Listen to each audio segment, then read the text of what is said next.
नमस्कार दोस्तों, जय हिंद, वंदे मातरम। दोस्तों मैं गुलाब सिंह। दोस्तों इस वीडियो में हम आप लोगों को बताने वाले हैं जो बिहार कर्मचारी चयन आयोग के द्वारा कार्यालय परिचारी के पदों पर नोटिफिकेशन जिसका आया हुआ है उस वैकेंसी के बारे में यहाँ पर आप जानकारी देने वाले हैं। इसके पहले दोस्तों यहाँ पर मैंने आप लोगों को एक वीडियो बना करके बताया था।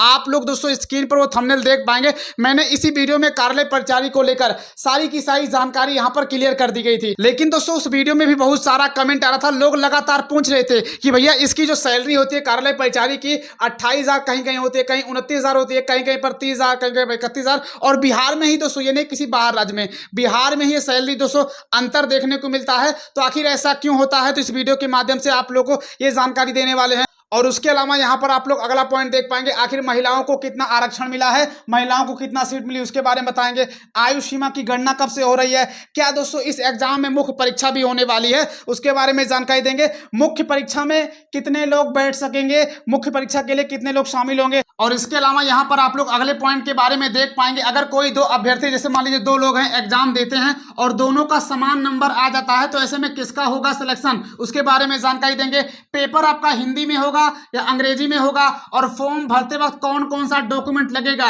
साथ ही दोस्तों फॉर्म भरते वक्त और बाद डॉक्यूमेंट वेरिफिकेशन होगा, तो उस समय कौन कौन सा दस्तावेज लगने वाला है उसके बारे में आपको बताएंगे। और दोस्तों यहाँ पर जब आप लोग ऑफिशियल नोटिफिकेशन देखेंगे, जैसे कि आप लोग स्क्रीन पर देख रहे हैं, इसमें दोस्तों 53 विभागों में वैकेंसी का नोटिफिकेशन निकाला गया है। तो दोस्तों आप लोगों को आवेदन कितना करना है, क्या एक ही आवेदन करना है या एक से अधिक आवेदन करना है, उसके बारे में जानकारी देंगे। बाकी फुल नोटिफिकेशन का पीडीएफ दोस्तों आप लोग हमारे टेलीग्राम चैनल से लेकर के अच्छे तरीके से पढ़ सकते हैं। तो दोस्तों वीडियो में लास्ट तक मैंने संपूर्ण जानकारी पर चर्चा करेंगे।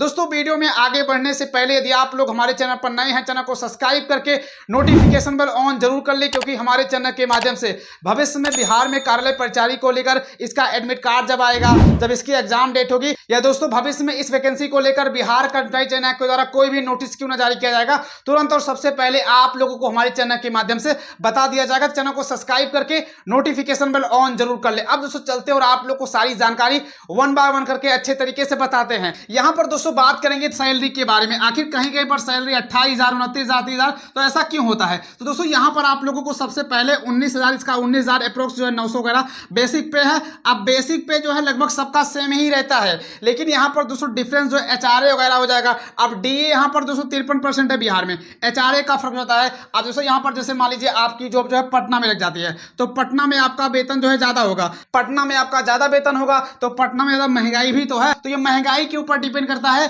बाकी कोई दिक्कत नहीं है, आपका बेसिक पे तो 19,000 ही रहने वाला है। तो यहां पर मैंने आपको सैलरी को लेकर डाउट दूर कर दिया है। और दोस्तों इस वीडियो को देखने के बाद फिर भी कोई भी डाउट रहता है तो आप लोग कमेंट के माध्यम से पूछ सकते हैं, हम आपके हर एक कमेंट का रिप्लाई करते हैं। यहां पर दोस्तों बात करेंगे आखिर महिलाओं को कितना आरक्षण मिला है। तो महिलाओं को जो इसमें आरक्षण मिला है, ऑफिशियल नोटिफिकेशन में साफ साफ कहा गया कि महिलाओं को 35% का आरक्षण मिला है। और कुल जो पदों की संख्या है वो 1216 सीट है महिलाओं के लिए। अब ऐसे में सवाल ये कि क्या 1216 महिलाएं ही यहां पर सिलेक्शन लेंगी, ऐसा नहीं है दोस्तों। यहां पर सीट जो है महिलाओं की इतनी रिजर्व की, कहने का मतलब इस वैकेंसी में जो 3727 पद निकले हैं, इनमें से 1216 पदों पर महिलाओं का तो सिलेक्शन होना ही होना है। और उसके अलावा फिर यहां पर आपका अप्रोक्स जो है करीब 2500 सीट बचेगी। तो 2500 सीट में से महिला और पुरुष दोनों सिलेक्शन ले सकते हैं। अगर महिला यहां पर फाइट कर गई तो यहां की भी सीट ले लेगी। और इसके साथ साथ यहां पर ये सीट तो मिलने ही वाला है, यानी कहने का मतलब महिलाओं की तो बल्ले बल्ले होने वाली है। यहां पर तो उनको सीट मिलेगा।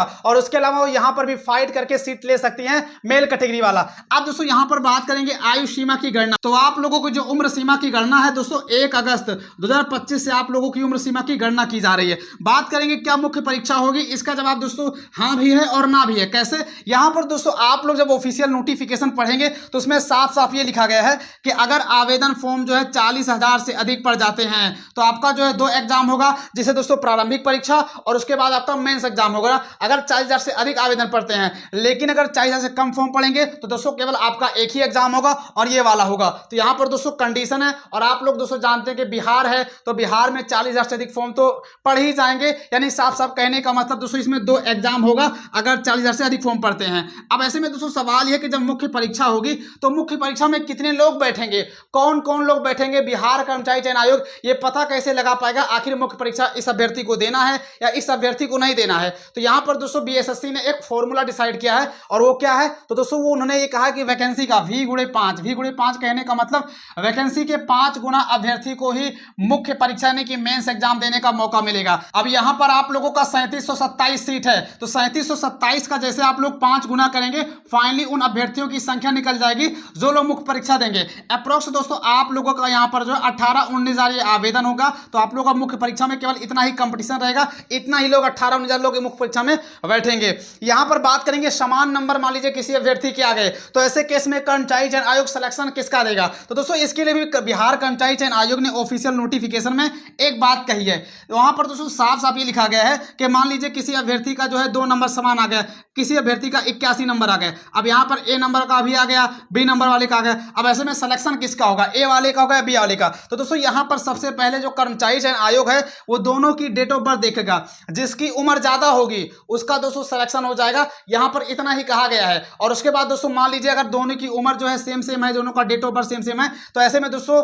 पहले आप लोग का 81 नंबर होगा, उसके बाद आपकी जो है डीओबी देखी जाएगी, मान लीजिए डीओबी दोस्तों मैच कर गया।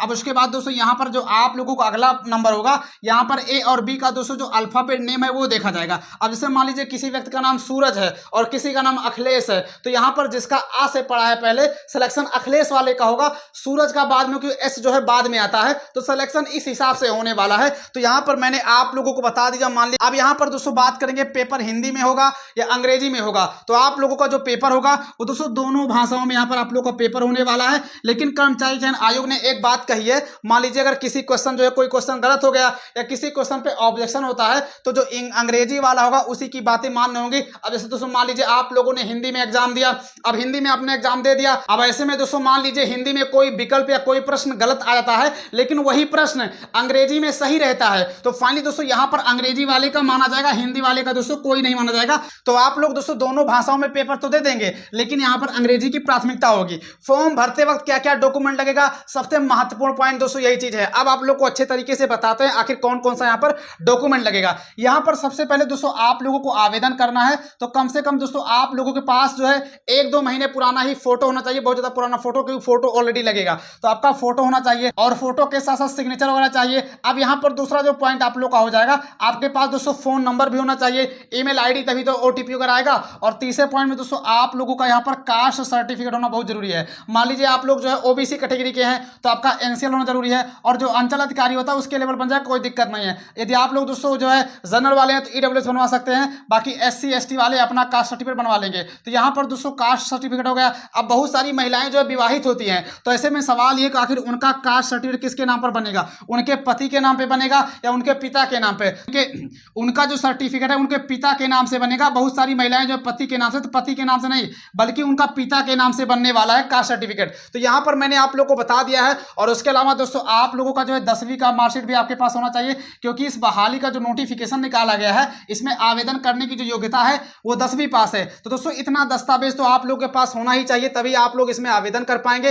पीएच अभ्यर्थी हैं तो आप लोग के पास दोस्तों इसका प्रमाण पत्र होना चाहिए। तो यहाँ पर मैंने आप लोग को डॉक्यूमेंट के बारे में बता दिया है। बाकी कोई भी डाउट होता है तो आप लोग कमेंट करके जरूर पूछ लें। और दोस्तों वीडियो के स्टार्टिंग में मैंने आप लोगों को बताया था कि डॉक्यूमेंट वेरिफिकेशन समय कौन कौन सा डॉक्यूमेंट लगेगा। तो यहाँ पर दोस्तों मैंने आप लोगों को जितना डॉक्यूमेंट कर रहा है सारा का सारा डॉक्यूमेंट आपका लगने वाला है, क्योंकि दोस्तों जो लोग आप लोग आवेदन करते वक्त देंगे सारी की सारी चीजें डॉक्यूमेंट वेरिफिकेशन में वही की वही चीज मांगी जाती है। और इसके अलावा दोस्तों डॉक्यूमेंट वेरिफिकेशन में 1 या 2 चीज और एक्स्ट्रा मांगी जाती है। जैसे यहाँ पर दोस्तों जब आप लोग आवेदन करेंगे तो डॉक्यूमेंट वेरिफिकेशन में आप लोगों का दोस्तों एडमिट कार्ड भी मांगा जा सकता है, क्योंकि बहुत सारी बहाली में कभी कभी मांगा जाता है। पहला पॉइंट। दूसरा पॉइंट दोस्तों जब आप लोग आवेदन करेंगे तो यहाँ पर आवेदन करने के बाद आप लोगों को एक प्रिंट मिलता है, एप्लीकेशन प्रिंट दोस्तों 3-4 पेज का होता है। तो वो प्रिंट दोस्तों आप लोगों को रखना है, क्योंकि डॉक्यूमेंट वेरिफिकेशन में वही मांगा जाएगा, वही आधार है, सबसे पहले दोस्तों वही मांगा जाता है। तो आप लोगों को दोस्तों अपना एडमिट कार्ड भी रखना है सेफ। उसके अलावा दोस्तों प्रिंट जो एप्लीकेशन है उसको भी अच्छे तरीके से सेफ रखना है। और बाकी यहाँ पर जितना डॉक्यूमेंट मैंने आपको बताया, जो जानकारी इस दोस्तों एप्लीकेशन में आप लोग भरेंगे वो सारा का सारा डॉक्यूमेंट होना चाहिए। मैं दोस्तों आप लोगों ने कोई डॉक्यूमेंट डाल दिया, अब दोस्तों आपका बाद में खो गया तो दोस्तों आपके लिए समस्या पैदा हो सकती है। इसलिए आप लोग आवेदन करते वक्त जो डॉक्यूमेंट इसमें अच्छे तरीके से भरे वो सारा का सारा डॉक्यूमेंट आप लोगों के पास अच्छे तरीके से होना चाहिए। चाहिए। अब यहाँ पर दोस्तों मैंने आप लोग को डॉक्यूमेंट के बारे में बता दिया है। बात करेंगे दोस्तों आखिर 53 विभागों में वैकेंसी का जब नोटिफिकेशन निकाला गया है तो आखिर क्या हमें 53 बार आवेदन करना पड़ेगा? तो दोस्तों इसका जवाब है नहीं। बहुत सारे अभ्यर्थी इसमें कंफ्यूज हैं और ऑफिशियल नोटिफिकेशन में लिखा भी गया है कि 3727 पद हैं, 53 विभाग हैं। तो ऐसे में अभ्यर्थी कंफ्यूज हैं और कंफ्यूजन होना लाजमी है। लेकिन दोस्तों यहाँ पर आप लोगों को जो है 53 विभाग से बिल्कुल भी मतलब नहीं रखना है। बीएसएससी क्या करेगा दोस्तों, एक लिंक देगा और उसी लिंक के तहत आप लोग को आवेदन कर देना है। सिंपल सा जो लिंक देगा उसी लिंक पे आवेदन करना है बस। और यहाँ पर आप लोग और इन 53 विभागों से आप लोगों का कोई भी मतलब नहीं रहने वाला। आप लोगों को सिंपल सा केवल एक ही आवेदन करना है। तो दोस्तों यहाँ पर मैंने आप लोग को सारी जानकारी बता दी है। फिर भी कोई भी डाउट रह जाता है तो आप लोग कमेंट के माध्यम से पूछ सकते हैं। और मुझे पूरा का पूरा उम्मीद है अगर आप लोग अब तक ये वीडियो देख रहे हैं तो आप लोगों को इस वीडियो के माध्यम से जरूर हेल्प मिली होगी, तभी आप लोग इतना समय इस वीडियो को दे रहे हैं। बाकी दोस्तों कोई भी डाउट होता है आप लोग कमेंट के माध्यम से पूछ सकते हैं, हम आपके हर एक कमेंट का रिप्लाई करते हैं। तो दोस्तों वीडियो आप लोगों को कैसा लगा? वीडियो आपको अच्छा लगा तो वीडियो को लाइक कर, चैनल को सब्सक्राइब करके नोटिफिकेशन ऑन जरूर कर लें। मिलते हैं फिर किसी नए वीडियो में। जय हिंद, जय भारत, जय बिहार।